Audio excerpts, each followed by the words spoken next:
Hello everyone, I am Dr. Aditya Singh, physiotherapist. First of all, I would like to wish you all a very happy new year from our team, that is rgcsk.edu. So I am back with my new topic, ankle sprain. And before moving forward, I would like to request you all to please do like, share and subscribe our YouTube channel for more such informative and knowledgeable videos. So आज का हमारा topic है ankle sprain, जो कि एक बहुत ही common topic है जो हमारे सोसाइटी में, हमारे स्टूडेंट लाइफ में, हमारे स्पोर्ट्स लाइफ में हमें ये देखने को मिलती है. So before moving forward, I would like to tell you what are the sprain.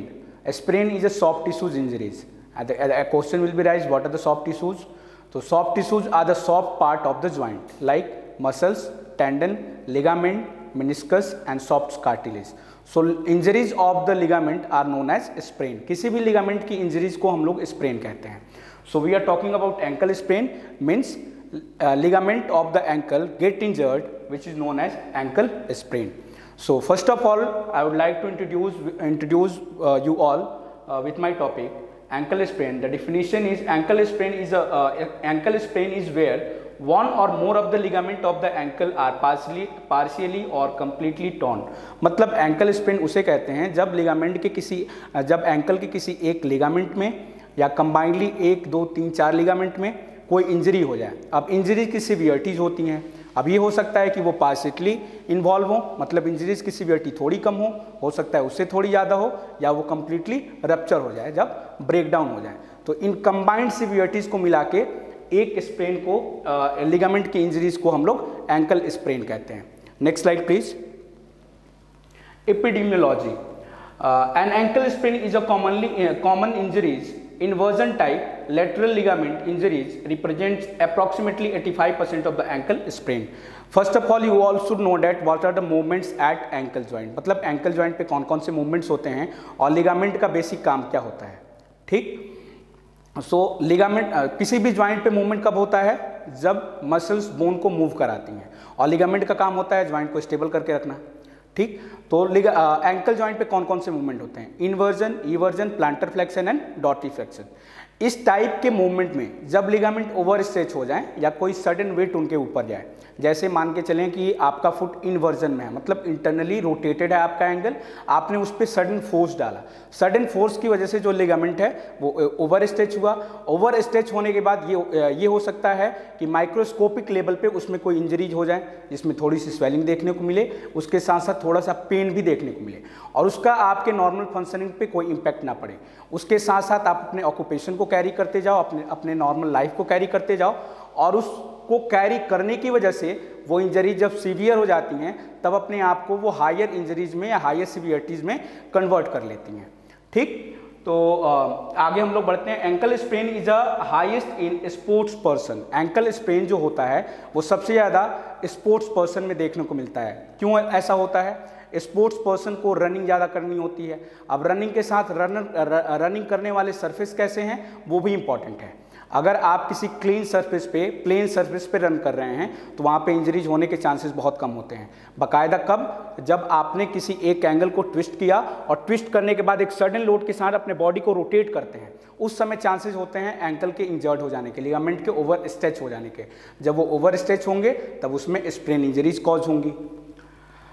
Poor rehabilitation after an initial sprain increases the chances of the injuries reoccurrence. Means if someone have already suffered ankle sprain before his life, before coming to you, means कोई ऐसा इंसान जिसको ankle sprain पहले भी हुआ हो और अब दोबारा उसमें वो हो रहा हो, तो इसके चांसेस क्या हो सकते हैं.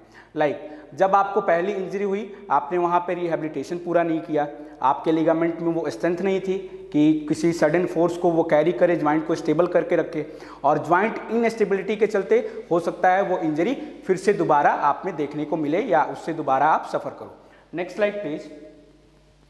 The ankle joint is the second most body part likely to be injured in sports. मतलब स्पोर्ट्स पर्सन में एंकल ज्वाइंट दूसरा सबसे ज़्यादा इन्वॉल्व होने वाला ज्वाइंट है. क्यों? क्योंकि वेट बेरिंग, हमारा whole body weight ankle carry करता है रनिंग करते समय, स्टैंडिंग करते समय. After knee this is the second most joint to be involve in sports injuries. Like severe ankle sprain occurs commonly in basketball players. A study of elite Australian basketball players showed that reoccurrence rate amongst basketball players is reported to be greater than 70%. Like why basketball players? during gaming या during their activities they used to throw out the ball in the swinging position of the body. Like जब वो अपने जब basketball को वो throw करते हैं तब उनकी बॉडी ग्राउंड के कांटेक्ट को छोड़ती है. जब वापस वो कांटेक्ट में आते हैं तो हो सकता है उनका फुट जो हो इंटरनली रोटेटेड हो, इन्वर्जन पोजीशन में हो, और उस समय जब उस पर वेट जाए, सडन वेट जाए, तो वहाँ पे लिगामेंट के ओवर स्ट्रेच होने के चांसेज होते हैं. इसलिए ज़्यादातर कॉमनली इन्वॉल्व होते हैं. लाइक क्रिकेटर जैसे कि कोई क्रिकेटर रनिंग कर रहा हो, मिडवे में हो, और उसको सिंगल रन को डबल करने के लिए जब उसको अपने बॉडी को मूव करना पड़ता हो, लाइक जब वो जल्दीबाजी में हो, फास्ट रनिंग कर रहा हो, तब ये हो सकता है कि एंकल जो हो वो ग्राउंड के कांटेक्ट में पूरा ना आया हो, थोड़ा सा इन्वर्जन पोजीशन में हो, और उस पोजीशन में जब वो वेट बेयरिंग करे वहाँ पे भी चांसेज होते हैं लिगामेंट के ओवर स्ट्रेच हो जाने के. ठीक.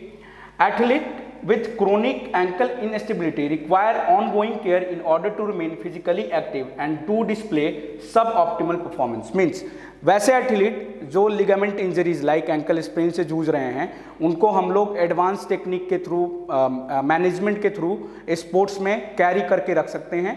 वो अपने स्पोर्ट्स में पार्टिसिपेट भी किए रहते हैं बाकायदा तब जब इंजरी ज़्यादा सीवियर ना हो तब. Next slide please. Clinical relevant anatomy मतलब what are the structures in ankle joint, मतलब एंकल ज्वाइंट पे कौन कौन से स्ट्रक्चर्स होते हैं, और एंकल ज्वाइंट पे जो एंकल स्प्रेन होती है उसमें कौन कौन से स्ट्रक्चर्स इन्वॉल्व होते हैं. So let me tell you, one of the lateral ankle ligament complex that most frequently damage one is the anterior talofibular ligament. This is the most common ligament, anterior talofibular ligament, which get injured in this type of injury. Their anatomical location and the mechanism of sprain injuries means that the calcaneofemoral fibular ligament and posterior talofibular ligament are likely to sustain damaging load. Means अगर anterior talofemoral ligament sprain हो रहा है तो वो अपने साथ साथ वो उसके आसपास के स्ट्रक्चर्स को भी डैमेज करता है. लाइक अगर उस पर ओवर स्ट्रेच हो तो उसके आसपास के जो स्ट्रक्चर्स हैं जो डिफरेंट स्टेबिलिटी का काम करते हैं, ज्वाइंट स्टेबिलिटी प्रोवाइड करते हैं, ज्वाइंट को प्रोटेक्ट करने का काम करते हैं, उनकी भी ओवर स्ट्रेचिंग होगी. जब उनका ओवर स्ट्रेचिंग होगा तो उनके भी इंजर्ड होने के चांसेस ज़्यादा हो जाते हैं. Next slide please. The stabilizing ligament of the distal tibiofemoral syndesmosis are the anterior, inferior, posterior, inferior and transverse tibiofibular ligament. Like on the basis of the movement, like knee joint पे जो भी movement होती है, like inversion, eversion, plantar flexion and dorsiflexion, in movements को कराने में muscles के साथ साथ लिगामेंट भी अपने आप को स्ट्रेच करती हैं. और इंजरी के टाइम क्या हो जाता है कि लोड की वजह से, ऑप्टिमम लोड की वजह से, मैक्सिमम रीच की वजह से जब लिगामेंट स्ट्रेच होता है तब उस पार्टिकुलर मोशन में, पार्टिकुलर पोजीशन में पार्टिकुलर लिगामेंट डैमेज हो जाता है. Next slide please. This is the anatomy of ankle joint. This is a bone named as fibula. This is the tibia bone, and this is the medial ligament, and this is the torn ligament, means over stretch. Like this is a position like inversion position of your foot. Foot is internally rotated, and in this stage, if you are pushing your whole body weight in this direction, like in gravity position, the ligament becomes overstretched, and this position may cause, and overloading may cause ankle sprain. Next slide please. What are the risk factor of ankle sprain? Like gender, height, weight, limb dominance, postural sway and foot anatomy or intrinsic risk factors. Means अगर कोई like gender, males are most commonly involved in this type of injuries. Larger amount of male are seen in this type of injury because the larger physical activity involved, the larger injuries. Like intrinsic risk factor may include taping, bracing, shoe type, competition duration. Like कभी कभी क्या होता है, हम अपने life style में like fashioning के लिए या एडवांसमेंट के लिए हम डिफरेंट टाइप के शूज़ यूज़ करते हैं, तो उनके सोल पे भी डिपेंड करता है कि हमारी जो एंकल है वो किस पोजीशन में है. जब हम वेट बेयरिंग कर रहे हैं, जब हम वॉकिंग कर रहे हैं, जब हम अपने नॉर्मल गेट पैटर्न को फॉलो कर रहे हैं. What is gait pattern? Gait pattern is a style of walking. The pattern of walking is known as gait, G-A-I-T. Like जब हम अपने गेट को मेंटेन करते हैं तो हमारे शूज़ का कंफर्टेबल होना भी बहुत इंपॉर्टेंट है.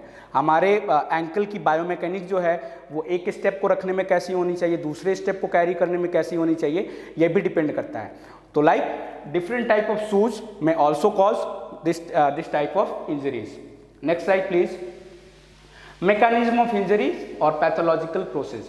Lateral ankle sprain usually occurred during a rapid shift of the body center of mass over the landing or weight bearing foot. Like if your foot is in inversion position, जब आपका पैर inversion position में हो, ankle inversion position में हो, अगर आपको उसमें step carry करना है और आप रनिंग कर रहे हो या जॉगिंग कर रहे हो या मूविंग कर रहे हो फास्टली, ठीक, तो उस समय एंकल इंटरनली रोटेट हो और आप अपने स्टेप को कैरी करोगे, तब आपके बॉडी का वेट पूरा का पूरा उसी एंकल पे जाएगा, पार्टिकुलर एंकल ज्वाइंट पे जिस पैर के थ्रू आप स्टेप कैरी कर रहे हो। तो उस समय लिगामेंट के ओवर स्ट्रेच होने के चांसेस होते हैं जो कॉज करता है स्प्रेन इंजरीज को एंकल ज्वाइंट पे।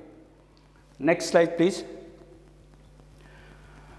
The anterior tibiofemoral ligament is relaxed in neutral position and taut in plantar flexion। जो anterior tibiofemoral ligament होता है वो रिलैक्स पोजीशन में पूरा न्यूट्रल लगता है, पूरा न्यूट्रल रहता है, लेकिन जैसे ही हम लोग प्लांटर फ्लेक्शन में जाते हैं, लिगामेंट अपने आप को स्ट्रेच करता है मूवमेंट को पॉसिबल करने के लिए और बोन को प्रॉपर शेप प्रोवाइड करने के लिए, प्रॉपर रीच प्रोवाइड करने के लिए, उस मूवमेंट को पूरा करने के लिए।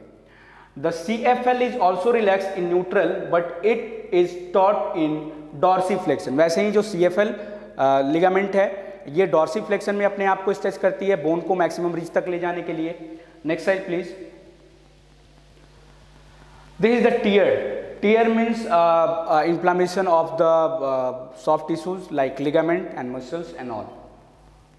Next slide please. Clinical presentation. What are the clinical presentation means a patient who is suffering from an ankle sprain, what will be their symptoms, उनके सिम्टम्स क्या हो सकते हैं, उनके क्लिनिकल प्रेजेंटेशन क्या हो सकते हैं, और कैसे आप आइडेंटिफाई करोगे कि इस पार्टिकुलर पर्सन को जो है वो एंकल स्प्रेन ही है, और स्प्रेन अगर है तो उसकी सिवियरिटीज़ क्या है।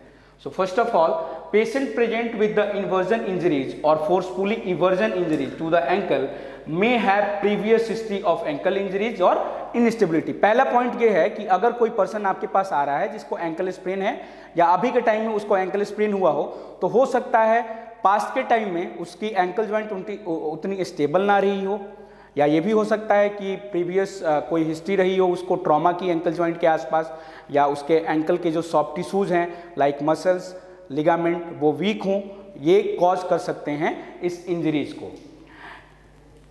Next slide please. Differential diagnosis. Differential diagnosis मतलब एंकल स्प्रेन से मिलती जुलती वैसी कंडीशन जिनके सिम्टम्स और क्लिनिकल प्रेजेंटेशन एक दूसरे से मिलते जुलते हों। First one is the impingement. Impingement syndrome भी जैसे कि क्या होता है, दो मसल्स के बीच में किसी मसल्स का फंस जाना। जब कोई आप मूवमेंट कर रहे हो, sudden movement, repeated use, over use की वजह से दो बोन के बीच में एक मसल का स्ट्रेच हो जाना, एक लिगामेंट का फंस जाना, उसको हम लोग इम्पिंजमेंट कहते हैं। टार्सल टनल सिंड्रोम, जो टार्सल टनल होती है उनकी स्टेनोसिस हो जाती है, उसको हम लोग टार्सल टनल सिंड्रोम कहते हैं। Next slide please. Classification, grading और सिम्टम्स।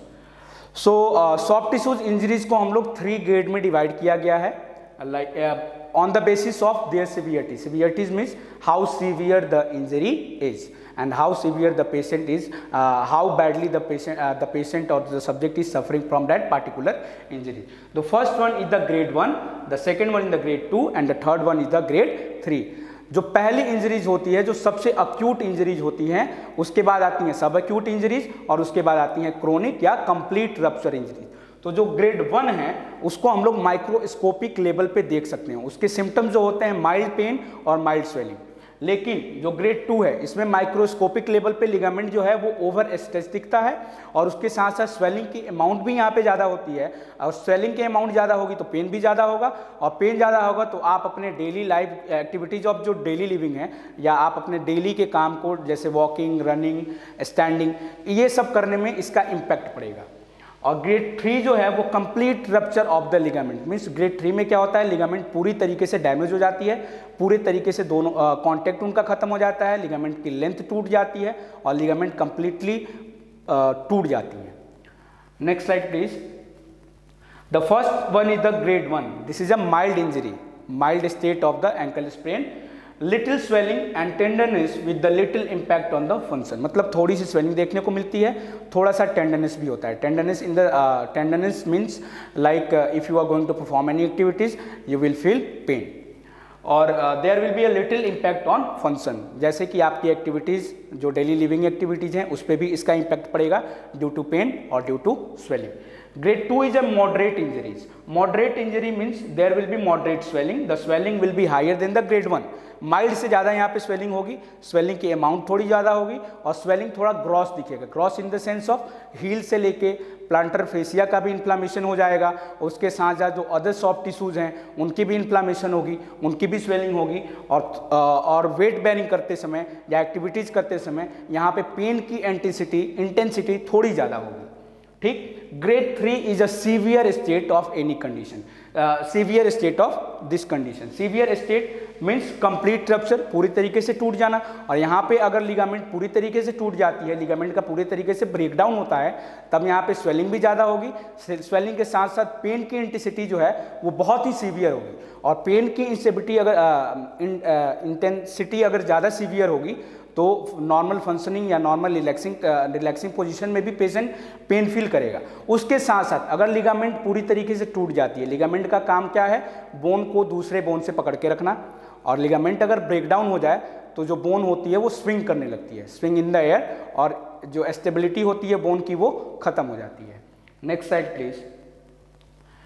क्लिनिकल एग्जामिनेशन, लाइक अगर कोई पेशेंट है या कोई सब्जेक्ट है या आप हो या आपके जानने में कोई है जो एंकल स्प्रेन, या आपको ऐसा लग रहा है कि उसको एंकल स्प्रेन हो सकता है, तो आप कैसे आइडेंटिफाई करोगे कि ये एंकल स्प्रेन ही है. सो अभी हम लोग देखेंगे what with an ankle sprain multiple structures में be involve, therefore a full foot and ankle assessment is recommended. Means क्या इस लाइन का मतलब ये है कि एंकल स्प्रेन के साथ साथ हो सकता है कि लिगामेंट के साथ साथ और भी जो अदर स्ट्रक्चर्स हैं जो एंकल जॉइंट के पास मौजूद हैं या एंकल के पास हैं उनके भी इन्वॉल्व होने के चांसेज होते हैं. तो बाकायदा बस एंकल स्प्रेन के हमको पूरे एंकल का असेसमेंट करना चाहिए फॉर प्रॉपर डायग्नोसिस. अगर हमारी डायग्नोसिस सही होगी, अगर हमारा असेसमेंट सही होगा तो हमारा ट्रीटमेंट भी सही डायरेक्शन में जाएगा. Next line is the any gross deformity, malalignment or atrophy of the musculature should also be observed and noted as well as any edema and ecchymosis. Means ankle sprain के साथ साथ हमको ये भी देखना है कि वहाँ पे कोई मस्कुलेचर डिफॉर्मिटीज़ ना हो, लाइक कोई मसल्स की डिफॉर्मिटी ना हो, मस्कुलर एट्रोफी ना हो, मसल्स की जो नॉर्मल अमाउंट है वो कम ना हो, मसल बेली लॉस ना हो, मसल्स की एट्रोफी ना हो. इन सब को भी देखना है. इन सब को देखने से क्या होगा कि हमारा जो असेसमेंट है वो कंप्लीट डायरेक्शन में जाएगा. कंप्लीट डायरेक्शन में जाएगा तो एंकल को हम मोर स्टेबल कर पाएंगे अपने असेसमेंट के बेसिस पे. लाइक एंकल स्प्रेन को अगर हम ट्रीट कर रहे हैं तो एंकल स्प्रेन को ट्रीट करने के बाद एंकल की कौन कौन सी स्ट्रक्चर्स पे हमको काम करना है, किस पार्ट को कितना मजबूत करना है, कितना स्ट्रेंथ किसको चाहिए, उसमें हमको ज़्यादा मदद मिलेगी इसके बेसिस पे. Palpation is used to feel the structures that may be involved in the injury. Palpation means कभी हम लोग किसी पार्ट को पालपेट करते हैं, स्वेलिंग को पालपेट करते हैं through our index finger, tip of the index finger.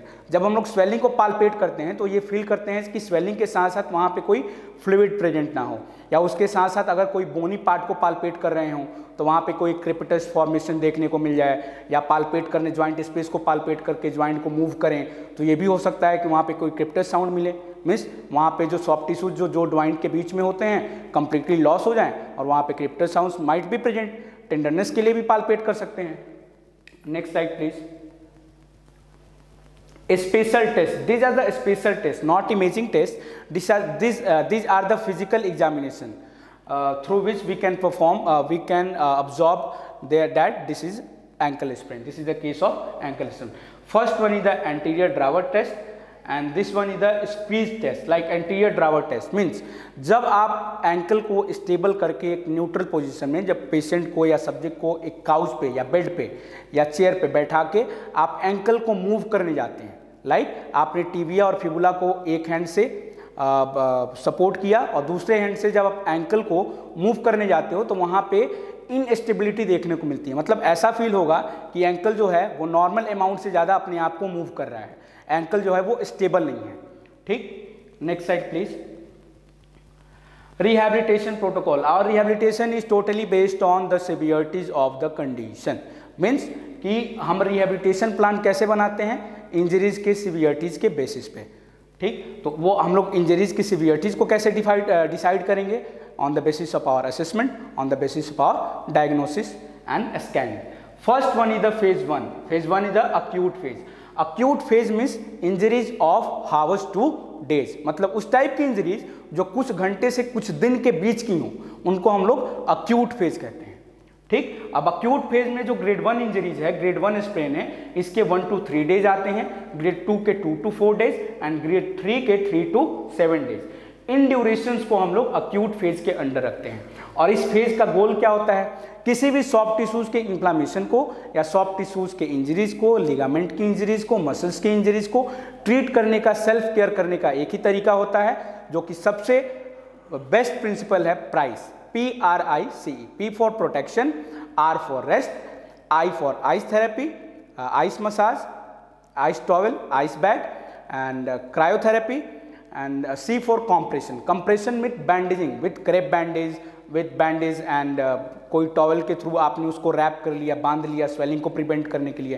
And E stand for elevation. Elevation, why elevation is required, why elevation is needed? Elevation is much important as the particular positions of the limb remains elevated, means to maintain the normal blood pressure, to maintain the normal blood flow and venous return of the particular part, particular limb. We should elevate that particular injured area. So like the goal, the first goal is our decrease swelling. सबसे पहले हमारा गोल क्या होगा? Swelling को कम करना, pen को कम करना, और इसके साथ साथ उस पार्ट को प्रिवेंट करना ताकि वो दोबारा फिर से इंजर्ड ना हो जाए। और इसके साथ साथ अगर इंजरी सीवियर नहीं है तो उसके 1-2 दिन बाद स्वेलिंग जब कम हो जाएगी, दर्द कम हो जाएगा, आप अपने ऑक्यूपेशन में फिर से वापस आ जाओगे। तो वहाँ पे हमको ये ध्यान रखना है what we should do and what we should not do. Like हमें क्या करना चाहिए, कैसे करना चाहिए। अगर हमारा पार्ट इंजर्ड है, लाइक एंकल इंजर्ड है, तो इंजर्ड एंकल के साथ हमें कैसे वॉकिंग करनी चाहिए, ये सब हमें पता होना चाहिए। किस लिए? ताकि हम दोबारा उसको और डैमेज ना कर दें। Next slide please. Taping with the kinesio taping आपने देखा होगा आजकल रील्स पे या इमेज पे, गूगल्स पे, यूट्यूब पे, कि किसी एक पार्टिकुलर मसल्स को पकड़ के एक डायरेक्शन में ले जाके टेप से चिपका दिया रिलैक्सिंग पोजीशन में। तो इसमें क्या होता है कि मान के चलिए अब अगर आप न्यूट्रल पोजीशन में हैं या कोई एक्टिविटी कर रहे हैं, उस समय आपकी बायोमैकेनिक्स ऐसी है कि वेट बेयरिंग करते समय उस पोजीशन में आपको पेन हो रहा हो, तो उसमें क्या किया जाता है? टेप के थ्रू उसको एक रिलैक्सिंग पोजीशन में, पेन फ्री पोजीशन में ले जाके उस मसल्स को दूसरे पोजीशन में ले जाके चिपका दिया जाता है ताकि आप अपने काम को कर पाएँ, वेट को कर पाएँ, अपने वेट को कैरी कर पाएँ और वो जो पार्ट है वो प्रोटेक्टेड रहे। Functional bracing and rest, ice, cryocuff, ice bag, light compression means हल्का सा बैंडेजिंग के थ्रू कंप्रेशन देने की कोशिश करते हैं स्वेलिंग को प्रिवेंट करने के लिए और पार्ट को प्रोटेक्ट करने के लिए। Next slide please. The phase 2 is a subacute phase. Subacute phase of grade 1 lasts for 2 to 4 days, grade 2 3 to 5 days and grade 3 4 to 8 days. And what are the goals for this subacute phase? Our goal will be decrease swelling, decrease pain, increase pain-free range of motion, begin strengthening exercises, begin not weight bearing proprioceptive training. Means किसी भी conditions का like ligament injuries है तो उसके सब acute phases क्या होंगे? Grade 1 के सब एक्यूट फेजेस होंगे वो 2 से 4 दिन के लिए होंगे, ग्रेड 2 स्प्रेन के सब एक्यूट फेज 3 to 5 डेज के लिए होंगे एंड ग्रेड 3 स्प्रेन के सब एक्यूट फेज 4 to 8 डेज के लिए होंगे। और इसमें हमारा गोल क्या होगा? अगर पेशेंट जो है हमारे पास आता है सब एक्यूट फेज में, आपने असेसमेंट किया और आइडेंटिफाई किया कि ये सब एक्यूट फेज है किसी भी स्टेज का, लाइक ग्रेड 1 का, ग्रेड 2 का या ग्रेड 3 का, तो इसमें हमारा गोल क्या होना चाहिए? मेन कौन कौन सी चीज़ें हैं जिन पे हमको ध्यान देना है? पहला पॉइंट है डिक्रीज स्वेलिंग, मतलब ऐसा हम क्या यूज़ करें, कौन सी मोडालिटी यूज़ करें या किस पोजीशन में ज्वाइंट को रखें जिसमें स्वेलिंग जो है वो कम हो जाए, जो पेन है वो कम हो जाए और ज्वाइंट का रेंज ऑफ मोशन बढ़ जाए। रेंज ऑफ मोशन का मतलब नॉर्मल मूवमेंट जिस भी मैक्सिमम रीच में हम परफॉर्म कर पाते हैं जिस ज्वाइंट का, उसको हम लोग उस ज्वाइंट का रेंज ऑफ मोशन कहते हैं। बिगिन स्ट्रेंथनिंग, मतलब स्ट्रेंथनिंग एक्सरसाइजेस के थ्रू उसको हम और कैसे मजबूत कर सकते हैं। Next slide please. Timing of this subacute phases we have already discussed this, so next slide please. Ice और contrast bath, electrical stimulation, ultrasonic therapy, gross friction massage, soft orthosis, weight bearing, partial weight bearing. Like partial weight bearing and weight bearing is very important to understand. Like if you are suffering from ankle sprain, how should you stand and what the amount of weight you should carry on that particular ankle joint.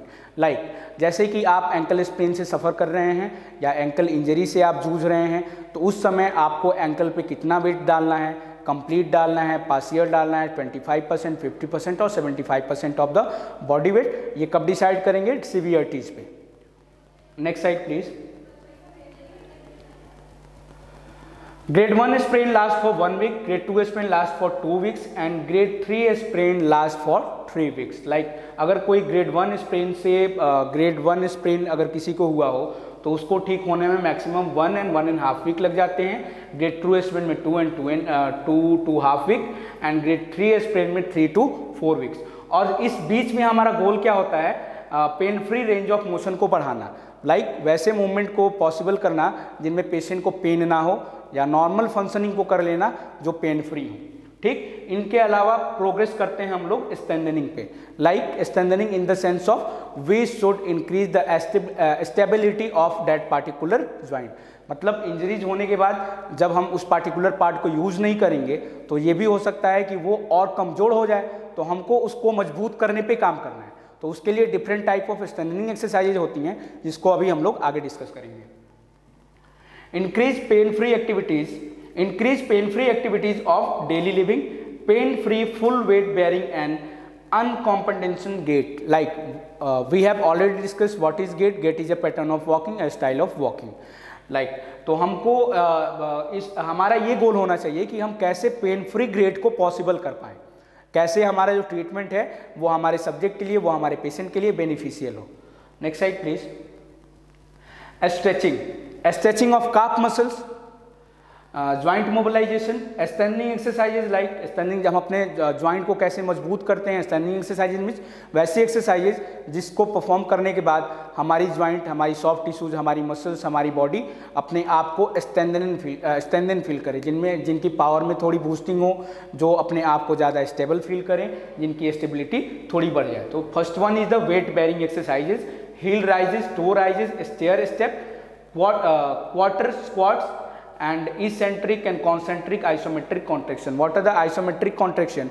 मतलब isometric contraction का मतलब क्या होता है कि किसी भी muscles के लेंथ को चेंज किए बिना उनके कॉन्ट्रैक्शन को, उनके पावर को बढ़ाना. कॉन्ट्रैक्शन मीन्स मसल्स जब सेल्फली किसी फोर्स को जनरेट करती हैं तब मसल्स का कॉन्ट्रैक्शन होता है, और विदाउट चेंजिंग देयर लेंथ जो कॉन्ट्रैक्शन होते हैं उसको हम लोग आइसोमेट्रिक कॉन्ट्रैक्शन कहते हैं. आइसोकाइनेटिक कॉन्ट्रैक्शन किसी भी अनकॉन्स्टेंट फोर्स के साथ किसी रिदमिक एक्सरसाइज को एक पार्टिकुलर टाइम तक मेंटेन करके रखना या फॉलो करते रहना आइसोकाइनेटिक एक्सरसाइजेज कहलाती हैं. जैसे standing mobile board, single leg balance activities, continue taping, bracing and orthotic. Orthotic in the sense of, orthotic और प्रोथेसिस दो डिवाइसेस होते हैं. Prosthesis is an artificial limb. Orthosis जो होती है वो ज्वाइंट को सपोर्ट करने के लिए या बॉडी को सपोर्ट करने के लिए as a brace, as a splint और एज अ शूज यूज की जाती है. Next slide please. What are the goals? Goals is regain full strength, मतलब हम अपनी ज्वाइंट की पूरी स्टेबिलिटी को प्राप्त कर लें. नॉर्मल बायोमैकेनिक्स, चलते समय हम अपने लिम्ब को पार्टिकुलर स्टेबल करके चल पाएँ. रिटर्न टू द पार्टिसिपेशन, मतलब इंजरीज होने से पहले जो हमारा ऑक्यूपेशन था, जो हमारा काम था, उसको हमने छोड़ा. इंजरीज होने के बाद तो हम पार्टिकुलर उस ऑक्यूपेशन में फिर से अपने आप को वापस लेके जा पाएँ. Protection and strengthening of any mild residual joint in stability, therapeutic exercises, self exercises, continue progression of range of motion and strengthening exercises. Sports specific strengthening and training are in particular. Means कि अगर कोई normal like if you are a student, if you are a common man, आपकी stability उतनी मजबूत नहीं होनी चाहिए जितनी एक स्पोर्ट्स पर्सन की होनी चाहिए. क्यों? क्योंकि उसको रनिंग ज़्यादा करनी है, उसकी बॉडी की डिमांड ज़्यादा है. उसकी बॉडी उसके ऑक्यूपेशन को करते समय ये डिमांड करेगी कि हमको स्टेबिलिटी थोड़ी और ज़्यादा चाहिए, और आपकी रिक्वायरमेंट उतनी ज़्यादा नहीं है. तो हम जब ट्रीटमेंट देते हैं या ट्रीटमेंट प्रोवाइड करते हैं या स्ट्रेंथनिंग एक्सरसाइजेज करवाते हैं, तब ये ध्यान में रखते हैं कि पेशेंट की नीड्स क्या है, what are the demands of that particular patient, what is the demand of that particular joint, उसके ज्वाइंट की डिमांड क्या है, उसकी डिमांड क्या है, और कितनी स्ट्रेंथनिंग चाहिए, कितना स्ट्रेंथ चाहिए उसको अपने ऑक्यूपेशन को मेंटेन करने के लिए। सो कभी भी अगर हम किसी एथलीट का या फिजिकल एक्टिव पर्सन का या किसी स्पोर्ट्स पर्सन की रिहैबिलिटेशन करवाते हैं या रिहैब कराते हैं, तो उस समय हमारा मेन फोकस यही रहता है कि उसके ज्वाइंट को, उसके मसल्स को, उसके लिगामेंट को मोर स्टेबिलिटी प्रोवाइड करवाएं। Next slide please. Running progression, unload jogging, unloaded running, alternate jog walk and figure of 8 like zig jog cutting, एलाइट्री drills, back pedalling, side stepping and polymetric specific to each sports. Like different type of sports require different type of strengthening exercises. If someone is a cricketer, if someone is a footballer, if someone is a swimmer, if someone is a gymmer, if someone is a rider, they require different type of strengthening exercises for their different type of rehab. Like अगर कोई ankle sprain का patient है, अगर वो cricketer है, तो उसके rehab में उसकी बायोमैकेनिक्स थोड़ी डिफरेंट होगी और हमारा रिहैब का प्रोग्राम भी उसके डिमांड के अकॉर्डिंग थोड़ा डिफरेंट होगा।